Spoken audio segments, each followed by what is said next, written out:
Good morning, Internet Surfs. Um, I want to be as brief as possible, but I want to talk today about Lewis and Clarke, okay, or just to just to help people understand. See, I'm trying as hard as I can to define a theological position for this ministry. Okay. Um, and basically, there are limitations that we have, like, even theologically, there are limitations that we have. Uh, I have certain limits on me as a Christian, and those limits apply. Those limits apply, uh, to the way I live my life, whether I am dealing with individuals or whether I'm dealing with communications at a mass level. And basically, I've been praying as hard as I can to help people understand exactly what my theological positions an as an intellectual and as a Christian's are, as a practicing Christian is. Okay. Um. Okay. I'm developing a set of principles. See. Okay. Anyway, go back to Lewis versus Clarke. Of course, when I talk about Lewis, who am I talking about? Well, I'm talking about the Blessed Saint Jack, who is the patron saint of Veritasia Ministries. We'll get into the Blessed Saint John, into what Tolkien had to say about um, into what Tolkien had to say about theology at like some later date. Okay, because Tolkien's language was a lot more symbolic. I don't think he was ever concerned with like hard science. Okay, what he did was he brought together a lot of different, supposedly pagan traditions, quote unquote, or like pre-Christian traditions, to help him set up the terms of this particularly brilliant fairy tale. Okay, this is, for example, to give you an example of what I mean by the difference between like literal evil and symbolic evil. Okay, take a Christian who is being taught to attack the game Dungeons and Dragons. Okay, James Dobson fell into this one. It really messed me up. Okay.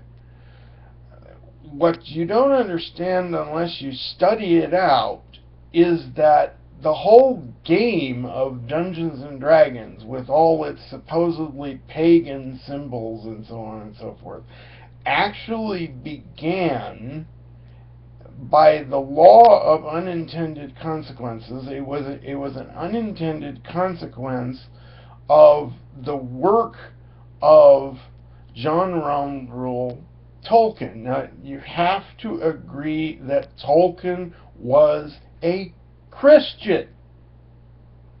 Okay? Whether you believe in like science fiction or fantasy or not, whether you believe that there's value in any exploration of like sword and sorcery thematics, okay, I'm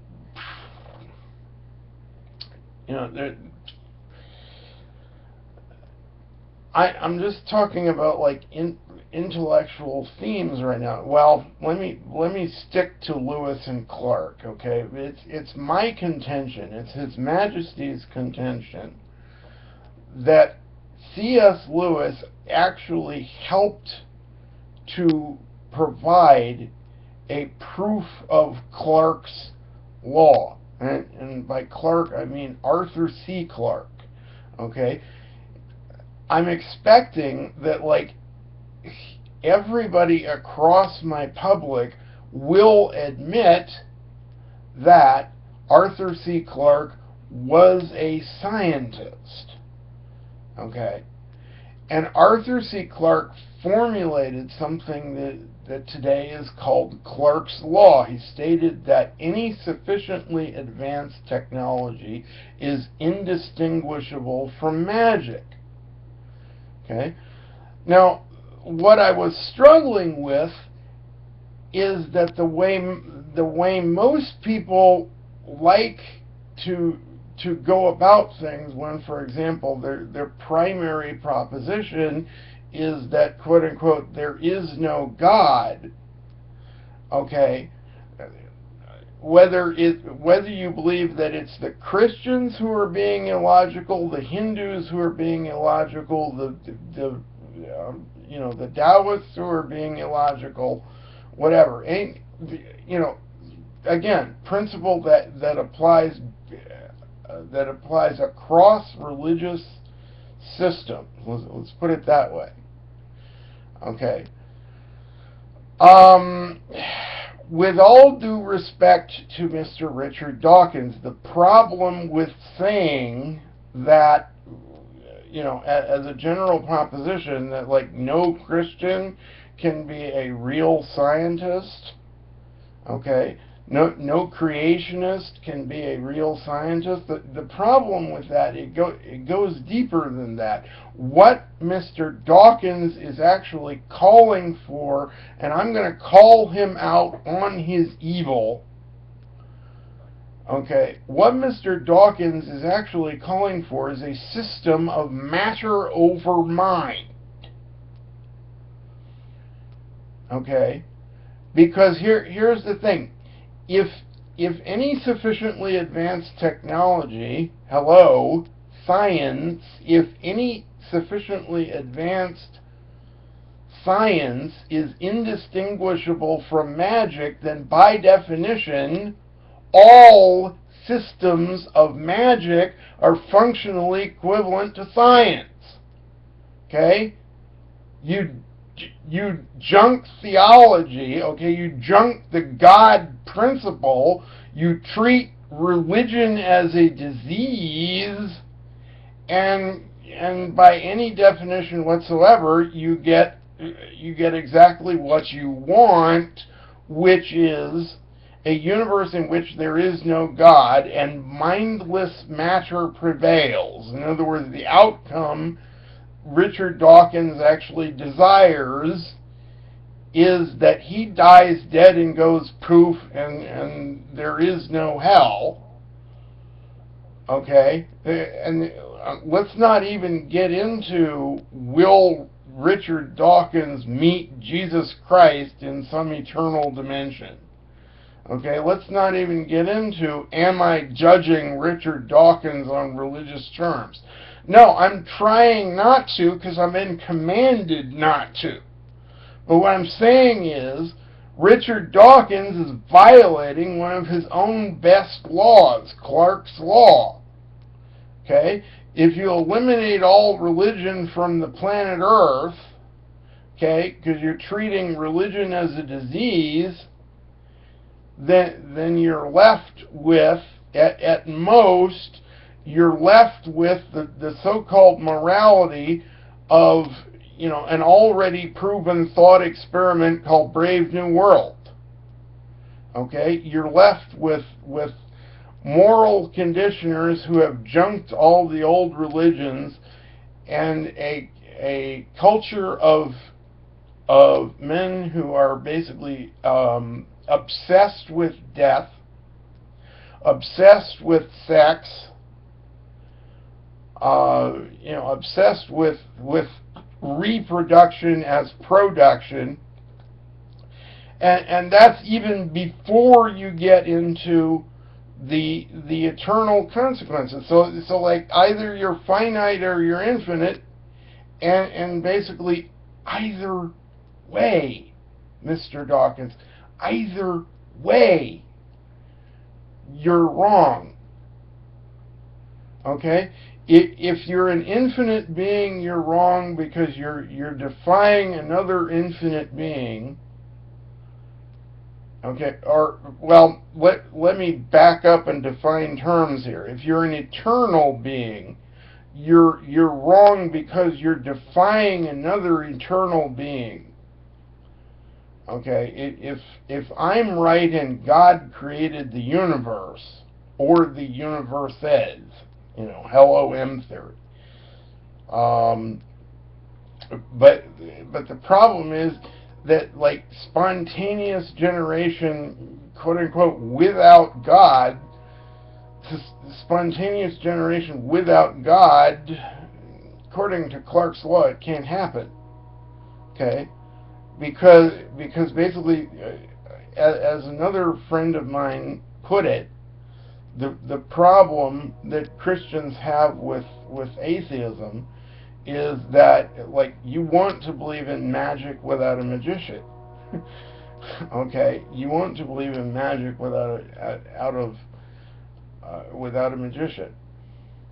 Okay, as for me in my house, I am the eldest magician in Veritasia. I love playing thematically with this stuff, but I want to do it according to a theologically correct tradition, as best I understand a theologically correct tradition. Okay? Eventually the day is going to come where some, my worst nightmare about the real apocalypse, as opposed to the apocalypse fever, I've gotten into that in other videos. But my worst nightmare about the real apocalypse is that basically somebody will take my tradition and pervert whatever fraction of men on planet Earth they can get away with.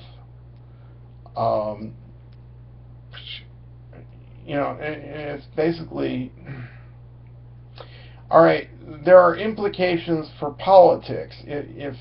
If like the science versus magic tension is an illusion, then basically I have to test a principle across religions. I have to test the principle across religions and see how it works. Okay? Because like the implications of this, all right, is that by a literal interpretation of the Bible, in other words, Jesus is in fact God, okay, then there was a creative purpose for the existence of the Dalai Lama. Therefore, as an original primary implication, just as an example, by a literalist interpretation of the Bible, ladies and gentlemen, the Dalai Lama is not going to hell. Okay? Do you see how startling this is? And like, what are we told as finite human beings? We're told, God says, don't worry about it, I've got your back. Okay? We're told, don't render judgments before you have all of the facts. Okay? That calls for a legal specialist. Because again, you apply it back to the doctrine in the Old Testament, and what did God teach about making righteous judgments? Okay? God said as a divine principle to the children of Israel, you shall not, for example, condemn a man to death on the evidence of anything less than at least 2 or 3 witnesses. Okay, objectivity, right? The singular testimony of a single man is not enough, no matter what the facts are. No matter what we perceive the facts of the case to be, a single witness is not enough to condemn a man to death. Okay? So, at a minimum, we're going to be surprised because there's going to be an awful lot of people in heaven that we didn't expect to be there. I'm not saying, for all you literalists out there, I'm not preaching some New Age Christ. That's what I'm trying to prove. I'm not preaching some New Age Christ. I'm not saying that, like, Jesus is not the only way to heaven. No, that's not what I'm saying. That's not what I'm saying. Okay? When he said, I am the way, the truth, and the life, no man comes unto the Father, God. No man comes unto the ultimate. No man comes unto the source of all light in the universe. Okay? Except through me. Alright? The problem is that as human beings, just to set up the variables, let's suppose that, like, spirituality is equal to faith plus action, and religion, or like the religion of death. That's where I'm going. The religion of death is equal to spirituality minus concrete action. Okay, in other words, the religion of death is already hypocrisy. Okay, and so, like, what is wrong with what I'm calling the apocalypse fever? The merchandising of fear is that there are implications beyond planet Earth, ladies and gentlemen, for if we really took everything that the Bible said, okay, and we tried to apply it as either as literally as possible or as spiritually as possible. Okay, we're arriving at a finite definition of what is true religion. Okay, then, like, before you can study the books of other faiths and what they believe about God, see, that's the expert's limitation. That's the expert's limitation. You have to study out, okay, what is meant by every single verse in the Bible as a first approximation. Okay, mankind has the ability to do that because there's more involved in that process than, like, just setting up a finite information set called the Holy Bible, whether it's the King James Bible, the New American Standard Bible, whatever. Let's take it that you have your favorite translation. What if, for example, you could be trained by an artificial intelligence? Okay. You could be trained by an artificial intelligence such that, like, any time you as a Christian wanted to set up a moral problem, the minimum this artificial intelligence would do is show you, the first approximation of, like, all the scriptures that could possibly apply within the finite information set that you set up. I mean, there's There's obviously going to be stuff that is wrong, okay, and there's obviously going to be modes of conduct that are correct according to the best human terms we know. Now, all I'm calling for in terms of, what St. Jack called the regenerate science is, before you start getting into expert debates, best beloved, about this is where religion XYZ that I don't believe is wrong in their assumptions about the universe. Before you can even get into that, you have to basically become a lifetime level expert in order to understand what those people really believe. Okay? It's going to mess up a lot of conventional evangelism because not everybody can be Ravi Zacharias. Okay, that's my point. Not everybody can be D. James Kennedy. Okay, not everybody can be Francis X. Carmody. Not everybody can be C.S. Lewis. Okay, I'm trying to imitate C.S. Lewis as an intellectual tradition, and I keep running into barriers. Okay, I keep running into barriers because I still have yet to define what I actually believe about like God. Here's the problem. Is I have to come up with a definition of the biblical use of magic.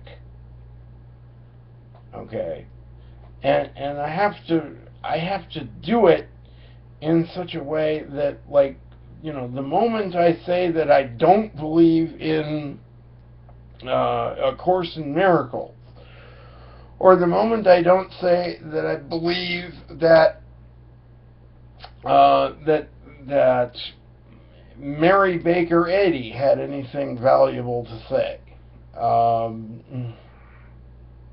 Not only am I rendering a judgment, but I need to be able to back it up. I need to be able to back it up as a career level expert already. Okay? And I have no theological training. Okay? I have no theological training because I don't even have access to the Christians yet. Okay, let's even assume that there are such people as Christian science fiction fans. You see how weird this is getting? Okay. And just okay, be patient with me, folks. I'm trying as hard as I can to be as brief as possible. Do or do not, there is no try. I'm violating my own principles. Okay. But again, the information I want is out there, folks. I want to help develop it.